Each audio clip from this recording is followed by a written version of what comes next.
الحمد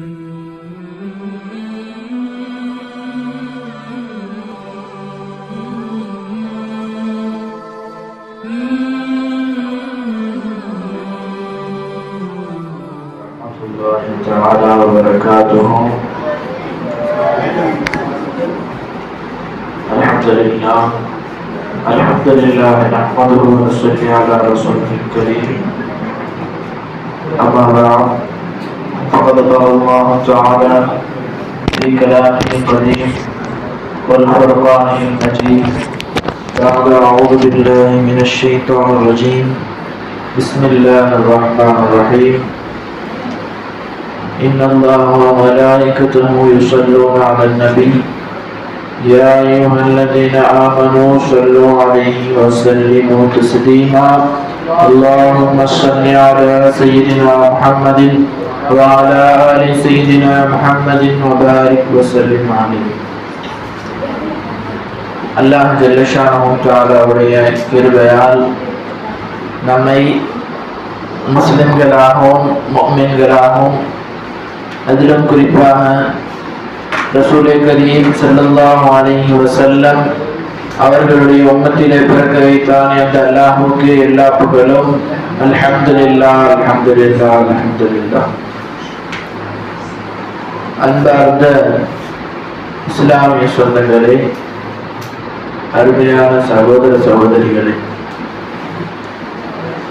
அல்லாஹ் ஜல்ல ஷானஹு தஆலா ஆதம் அலைஹிஸ்ஸலாத்து வஸ்ஸலாம் அவர்களை படைக்கும் போது மலக்குமார்கள் அவர்களை படைக்காதீர்கள், ஏன் படைக்க வேண்டாம், எதற்காக படைக்க கூடாது என்று காரணம் கேட்டபோது, இந்த பூமியிலே குழப்பம் செய்யக்கூடிய மனிதனையா நீ படைக்கப் போகிறாய்,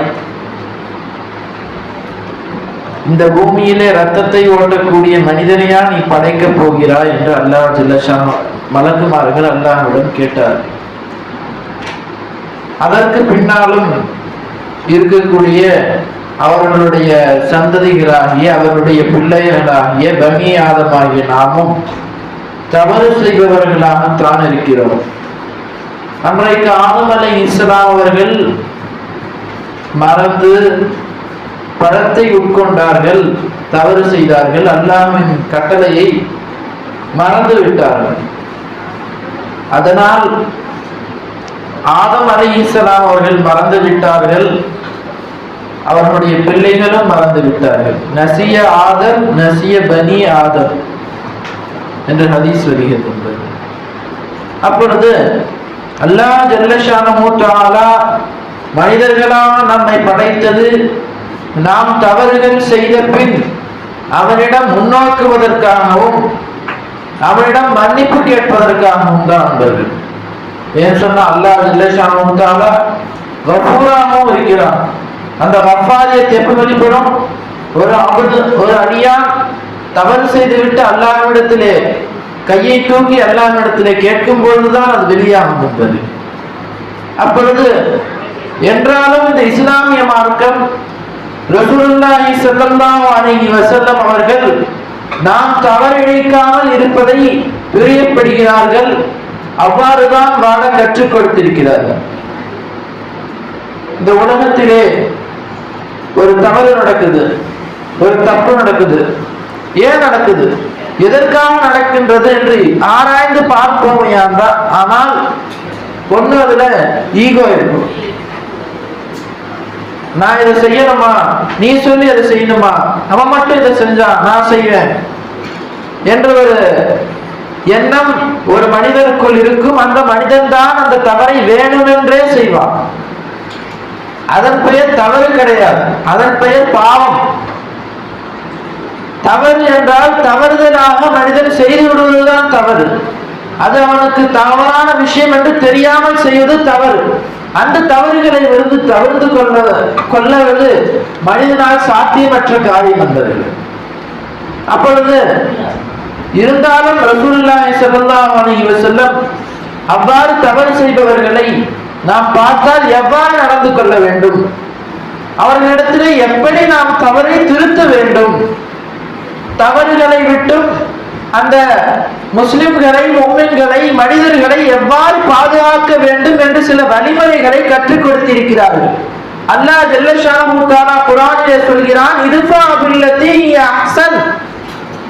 உமக்கு ஒருவர் ஏதாவது ஒரு தீங்கு செய்து விட்டால், ஏதாவது ஒரு தவறு செய்து விட்டால், உன்னை யாராவது கோபப்படுத்தி விட்டால், இத்ஃபா பில்லதி ஹிய அஹ்ஸன், மிக அழகான வழிமுறையை கொண்டு, மிக அழகான ஒரு செயலை கொண்டு நீ அவரை தடுத்துக்கொள். என்ன தடுத்துக்கொள்? அவர் நம்ம இவ்வளவு தவறு செய்தவனே என்று அவரை உணரவை. பின் அவர் உனக்கு எந்த விதமான ஒரு இன்னலும் கொடுக்க மாட்டார். நண்பர்களே, ஒரு தடவை ஹசன் பஸரி ரலியல்லாஹு அன்ஹு இருந்தாங்க. அவங்க அவருக்கு பக்கத்து வீட்டுக்காரரு இவங்கள ரொம்ப தொல்லை பண்றாரு, ரொம்ப டார்ச்சர் பண்றாரு. டார்ச்சர் பண்ணா இவங்க என்ன செய்யறாங்க? சண்டைக்கு தானே போகணும். ஒன்றும் இல்லை, பக்கத்து வீட்டுக்காரரு குப்பையை கொட்டி ஒரு வாசலை தள்ளுறாருன்னு வச்சுக்கோங்களேன். என்ன செய்வோம்? நம்மளா இருந்தா என்ன செய்வோம்? யோ, எப்படியா என் வாசலுக்கு மூக்கு போய் தள்ளினேன், சண்டைக்கு போவோமா இல்லையா? ஆனா எஜமா போகலை. என்ன செஞ்சாங்களா? ஸ்வீட்டு வாங்கி கொடுத்தாங்களாம். முன்னேற நேரத்துல அவங்களுடைய உறவினர் ஒருவர் அவங்க கிட்ட பணிச்சுக்கிட்டு சண்டை பண்ணிட்டு போயிட்டார்.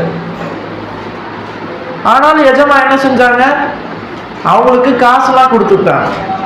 ஏழையா இருந்தாங்க, சிரமத்துல இருந்தாங்கன்னு காசு கொடுத்துட்டாங்க. ஒரு நபர்கிட்ட தெருவில் போவார், தம்பிக்கு வாப்பா, இந்த காசை கொண்டு போய் இவங்க வீட்டுல கொடுத்துரு அப்படின்னு சொல்லி கொடுத்துடுவாங்க.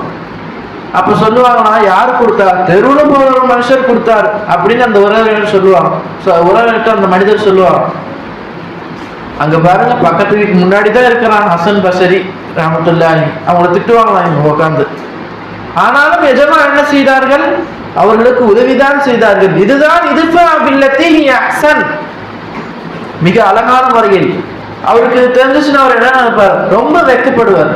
இல்ல நண்பர்கள், நம்மை யாராவது ஒரு இன்னலுக்கு உட்படுத்துகிறார்கள், நம்மை யாராவது ஒரு துன்பம் கொடுக்கிறார்கள் என்று சொன்னால், அந்த நேரத்திலே நாம் அவர்களுக்கு, நீ இதை செஞ்சியா, நீ என்னை அடிச்சியா, சின்ன பசங்களா இருக்கிறீங்கல்ல, உங்களுக்கு தான் சொல்றேன், நீ என்னை அடிச்சியா, நான் உன்னை அடிப்பேன், நீ என் பல்ல உடைச்சியா, நான் உன் பல்ல உடைப்பேன், அப்படி போக கூடாது. என் பல்ல உடைச்சியா, இந்த உனக்கு காசு, என் கைய உடைச்சியா, இந்த உனக்கு இது வாங்கி தரேன் வேணா அப்படின்னு சொல்லி நான் பெருசா சொல்றேன். அப்படி கிடையாது நண்பர்களே. சின்ன சின்ன விஷயங்கள், சின்ன சின்ன அடிதடிகள் எத்தனையோ பேர் செய்றீங்க. இவன் ஒண்ணும் இல்லை, இப்படி உக்காந்துருப்பான், தெரியாம கால் போட்டு, டேய் எப்படா கால் போட்டுச்சு மேல, சண்டைக்கு போறதா? இதெல்லாம் ஒரு பிரச்சனையா? யாராவது பாரு உடனே சொல்றாரு, என்னை தொல்லை பண்றான் இந்த பையன், என்னை தொல்லை பண்றான் இந்த பையன் சொல்றாரு. இது ஒரு பிரச்சனையா? சொல்ல பண்ணா, என்னப்பா தொல்லை பண்ற, திக்ருவதுப்பான்னு சொல்லலாம். இதுதான் இத்ஃபா பில்லதி ஹிய அஹ்ஸன். சரியா நண்பர்களே?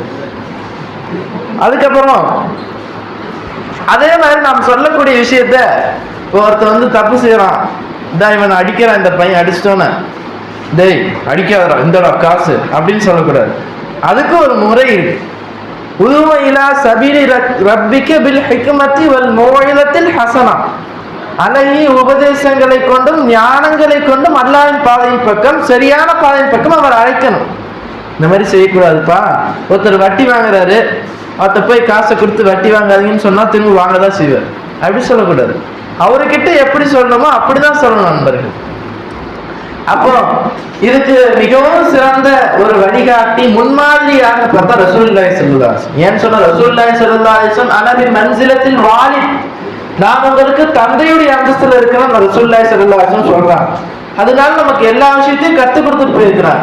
ஒருவர் தவறு செய்யறாரா, அவரிடத்துல எவ்வாறு நடந்து கொள்ள வேண்டும்? ஒரு சஹாபி வராங்க, ஒரு சஹாபி பள்ளிவாசல், புனிதமான பள்ளிவாசல், அந்த காலத்துல மண்ணுல தானே கட்டியிருப்பாங்க. இந்த மாதிரி செவ்வறு, செங்கல், டைல்ஸ் அப்படிலாம் கிடையாது, மண்ணு தானே.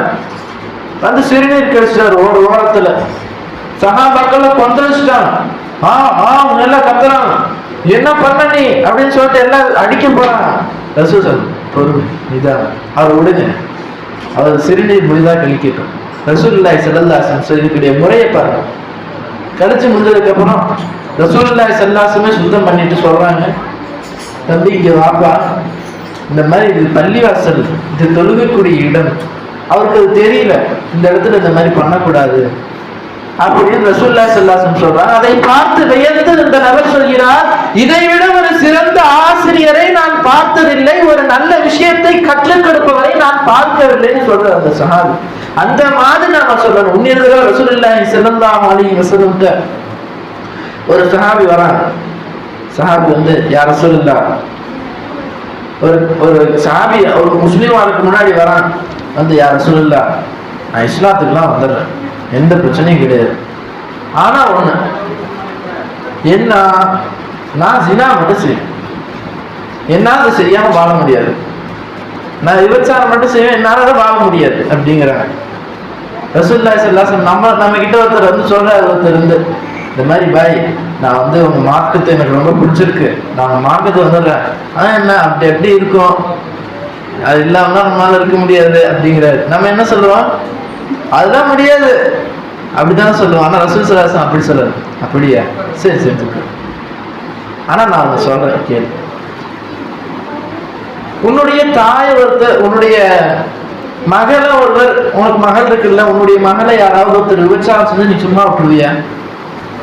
உடனே அவர் இல்லையா சொல்லலாம், சும்மா எப்படி விட முடியும் அப்படின்னு. அடுத்த ரசூலுல்லாஹி ஸல்லல்லாஹு அலைஹி வஸல்லம் கேட்டாங்க, உன்னோட சகோதரி இருக்காங்கல்ல, சகோதரி ஒருத்தன் விபச்சாரம் செஞ்சா சும்மா விட்டுருவியா? எப்படியா ரசூலுல்லாஹி சொன்னீங்க, என்ன சொன்னீங்க அதை எரிச்சிட்டார். ரசூல் சமாதி உட்காருங்க, உங்களுக்கு தாய் இருக்காங்கல்ல, உங்க தாய் யாராவது விபச்சாரம் செஞ்சா சும்மா விடுவீங்களா? வாழை உருவிட்டார். யார சொல்லலாம், நீங்க நபி அப்படிங்கிறதுனால தான் உங்களுடைய விடுறேன், இல்லை இந்த கேள்வி வேற யாராவது கேட்டிருந்தா வெட்டி போட்டிருப்பேன் அப்படின்னா. இப்ப அன்பர்களே தோழர்களே, அந்த நேரத்துல ரசூலுல்லாஹி ஸல்லல்லாஹு அலைஹி வஸல்லம் சொல்றாங்க, நீ ஒரு பெண்ணை நீ தவறாக செய்வாயே, அந்த பெண்ணும் ஒரு மகனுக்கு ஒரு பிள்ளைகளுக்கு தாயாக தானே இருப்பா, ஒரு சகோதரனுக்கு சகோதரியா தானே இருப்பா, ஒரு பிள்ளை ஒரு தந்தைக்கு மகளா தானே இருப்பாங்க அப்படின்னு சொல்லிட்டு அந்த நபர் சொன்னாரா, யார் ரசூலுல்லாஹ், இனிமேல் என் வாழ்நாள்ல விபச்சாரமே செய்யலாம். எவ்வாறு வந்த நபர், நான் விபச்சாரம் மட்டும் செய்வேன், எனக்கு அனுமதி கொடுங்கள் என்று வந்த நபரை நான் செய்யவே மாட்டேன் என்று அவர்களிருந்தே கொண்டு வர வைத்தார்கள். இதுதான் ஞானம், இதுதான் ஹிக்மத். இந்த முறைப்படிதான், இவ்வாறு ஒரு தெளிவான ஒரு முறையை கொண்டுதான் ஒரு நபரை நாம் தவறை விட்டு திருத்த வேண்டும் நண்பர்கள். அதே போல ஒரு தவறை விட்டு திருத்துருமா, ஒரு தடவை சொன்னா வராது. ஒரு சில பேர் இருக்கிறாங்க சொன்னா புரிஞ்சுப்பாங்க, ஒரு சில பேர் இருக்கிறாங்க 1000 தடவை சொன்னாலும் புரியாது, ஒரு சில பேர் இருக்கிறாங்க அடிச்சா புரிஞ்சுப்பாங்க. அந்த மாதிரி யார் யாரும் எவ்வாறு சொல்ல வேண்டுமோ அவ்வாறு சொல்ல வேண்டும் நண்பர்களே. இதற்கும் ஒரு வழிகாட்டி, ஒரு முன்மாதிரி ரசூலுல்லாஹி ஸல்லல்லாஹு அலைஹி வஸல்லம். ஒரு போருக்கு ரசூலுல்லாஹி ஸல்லல்லாஹு அலைஹி வஸல்லம் சஹாபாக்களோட போறாங்க. போன நேரத்துல என்ன ஆகுது, ஒரு சஹாபி பெண்கள் கூடாரத்துல உட்காந்து பேசிட்டு இருக்கிறாரு, உட்காந்து அரட்டை அடிச்சுட்டு இருக்கிறாரு, நல்லா உட்காந்து சஹாபி பெண்களுக்கு மத்தியில் உட்காந்து பேசிட்டு இருக்கிறாரு. அப்ப ரசூலுல்லாஹி ஸல்லல்லாஹு அலைஹி வஸல்லம் வந்தா, என்னப்பா இங்கே உட்காந்து இருக்க அப்படின்னா, இல்லையா ரசூலுல்லாஹ், என்னுடைய ஒட்டகம் தொலைஞ்சிருச்சு, அதை தேர்றதுக்கு வந்தேன். அது என்ன சொன்னாரு, ஒட்டகம் தொலைஞ்சிருச்சு தேர்றதுக்கு வந்தேன். அப்படியாப்பா, சரிப்பா அப்படின்னு ரசூல் ஸல்லல்லாஹு அலைஹி வஸல்லம் போயிட்டாங்க. ரசூலுல்லாஹ்வுக்கு தெரியும். அதுக்கப்புறம் எல்லாரும் அவர் எஞ்சி வந்துட்டாரு. அதுக்கப்புறம் எல்லா போர்லாம் முடிஞ்சு திரும்ப போறாங்க, மதீனாவுக்கு போறாங்க. போற வழியில திடீர்னு அந்த சஹாபியை ரசூல் ஸல்லல்லாஹு அலைஹி வஸல்லம் பார்த்துட்டாங்க. போயிட்டு இருக்க வழியில, என்னப்பா ஒட்டகம் தொலைஞ்சிருச்சுன்னா கிடைச்சிருச்சா அப்படின்னாங்க. இல்லையா ரசூலுல்லாஹ், தேடிட்டு தான் இருக்கேன் ரசூலுல்லாஹ். சரி, இன்னும் கொஞ்ச நாள் ஆச்சு. ஒரு இடத்துல நின்று இருந்தாரு, எல்லாத்துக்கும் மக்கள்லாம் இருக்கிறாங்க, வியாபார சந்தையில் நின்றுட்டு இருக்கிறாரு. என்னப்பா ஒட்டகம் தொலைஞ்சு போச்சுன்னா கிடைச்சிருச்சா? இதே மாதிரி ரசூலுல்லாஹி ஸல்லல்லாஹு அலைஹி வஸல்லம் எங்க போனாலும் அந்த சஹாபி எங்கெல்லாம் பார்த்தாலும் அங்கெல்லாம் ரசூல் ஸல்லல்லாஹு அலைஹி வஸல்லம் கேட்கிறாங்க, என்னப்பா ஒட்டகம் தொலைஞ்சிருச்சு கிடைச்சிருச்சா? இல்லையா ரசூலுல்லாஹ், தேடிக்கிட்டு தான் இருக்கேன் அவர் சொல்றாரு. அப்ப என்ன ஆகுது, ஒரு நாள் அவர் தக்பீர் கட்டி தொழுதுட்டு இருக்கிறாரு. ஒளிஞ்சு போறாரு, மறைஞ்சு போனாலும் ரசூலுல்லாஹி ஸல்லல்லாஹு அலைஹி வஸல்லம் புடிச்சு கேட்டுறாங்க. ஏன் ரசூலுல்லாஹ்வுக்கு எல்லாமே தெரியுமே. ஒரு தடவை ஒரு தொழுகருக்கு தக்பீர் கட்டி தொழுதுட்டு இருக்கிறாரு. ரசூலுல்லாஹி ஸல்லல்லாஹு அலைஹி வஸல்லம் படுத்து வந்து உட்காந்துட்டாங்க. என்ன செய்யுதுன்னு அவருக்கு தெரியல. திரும்ப பெரிய சூறாவா ஓதுறாரு. திரும்ப ஓதிக்கிட்டே இருக்கிறாரு. எவ்வளவு ஓதி ரசூலுல்லாஹி ஸல்லல்லாஹு அலைஹி வஸல்லம் நினைச்சு போற மாதிரி தெரியல. அதுக்கப்புறம் அவர் என்ன செஞ்சாரு, சரி எந்திச்சு போக மாட்டாங்க போல அப்படின்னு சொல்லி சலாம் கொடுத்துட்டு ரசூலுல்லாஹி ஸல்லல்லாஹு அலைஹி வஸல்லம் பார்த்து, யா ரசூலுல்லாஹ் என் ஒட்டகம் தொலைஞ்சு போகல, எதுவும் யா ரசூலுல்லாஹ் அன்னைக்கு நான் தப்பிக்கிறதுக்காக தான் சொன்னேன் அப்படின்னு அவர் சொன்னார். அப்ப அன்பர்களே தோழர்கள், ரசூலுல்லாஹி ஸல்லல்லாஹு அலைஹி வஸல்லம் அவருடைய தந்திரத்தை பாருங்கள், அவரை திருத்துவதற்கான ஒரு முறையை பாருங்கள் நண்பர்கள். அவர் எந்த விஷயத்தை அவர் சொன்னாரோ அதை வைத்து அவரை திருத்தி விட்டார். அதுக்கப்புறம் அவர் சொன்னார், நான் இனிமேல் வாழ்நாள் அந்த தவறை நான் செய்ய மாட்டேன் அப்படின்னு அவர் சொன்னார் நண்பர்கள். அது போன்று வாழ்க்கையிலே தவறிழைக்கக்கூடிய நபர்களை நாம் திருத்த வேண்டும். அதை தான் அல்லாஹ்வும் ரசூலும் நமக்கு காட்டி கொடுத்தார்கள். ஏன் சொன்னா, அவ்வாறு தடுப்பதுதான் ஈமானிலும் உள்ளது. ஹதீஸ்ல வருது, மன்றாம் என்கும் முன்கரன், யார் உங்களிலிருந்தும் ஏதாவது தடுக்கப்பட்ட ஒரு விஷயத்தை பார்த்தார்களோ அவர் முடிஞ்சா அவர் கையால தடுக்கட்டும், கையால அடிச்சு தடுக்கட்டும், தடுத்து பிடிச்சி இழுத்து தடுக்கட்டும். அதுவும் இல்லையா நாவால சொல்லட்டும், நாவாலையும் சொல்ல முடியலையா கல்மால வெறுக்கட்டும் அந்த காரியத்தை. தாலிக்க அவ்வளவுல் ஈமான், அவ்வாறு கல்பால் வெறுப்பது மிகவும் பலகீனமானது, ஈமானில் பலகீனமானது என்று ரசூலுல்லாஹி ஸல்லல்லாஹு அலைஹி வஸல்லம் சொல்றாங்க. அப்ப அன்பர்களே தோழர்களே, இவ்வாறாக நாம் தவறிழைக்கக்கூடிய மனிதனை தவறிலிருந்தும் காப்பாற்ற வேண்டும். அவ்வாறு காப்பாற்றுவதை தான் இஸ்லாம் கூறுகிறது. அவ்வாறு தவறடிக்கும் போது யாராவது சொன்னாங்கன்னா அதை அமைதியாகவும் கேட்டுக்கணும். நம்ம பிள்ளைங்களுக்கு மத்தியிலாம் அது அதிகமா காணப்படுது. என்ன, ஏதாவது சொன்னா என்னையே சொல்லிட்டார் அவரு அப்படின்னு சொல்லி இந்த ஈகோ, இது எல்லாமே நம்ம விட்டு கொடுத்து நீங்க சொல்லிட்டீங்களா, சரி சரிங்க. என்னை விட சின்ன பிள்ளையா இருக்கட்டும், யாரா இருந்தாலும் வந்து சொல்றாங்க, இந்த மாதிரி ஜிப்பா திருப்பி போட்டிருக்கீங்க பாய் அப்படின்னு சொன்னா, அப்படியாம்மா, சரிம்மா மாற்றி போட்டுருக்கேன். அவர் மனசு சந்தோஷப்படுறதுக்காவது நம்ம சொல்லணும். இப்போ அல்லாஹ் ஜல்லஷானஹு தஆலா அந்த பாக்கியத்தை தவறடிக்கக்கூடிய வாழ்விலே தவறுகளை விட்டும் தவிர்த்து இருக்கக்கூடிய பாக்கியத்தை அல்லாஹ் உங்களுக்கு தருவானாக. வாஹிரு தஅவானா அல்ஹம்துலில்லாஹி ரப்பில் ஆலமீன். அஸ்ஸலாமு அலைக்கும் வரஹ்மத்துல்லாஹி தஆலா வபரகாத்துஹு.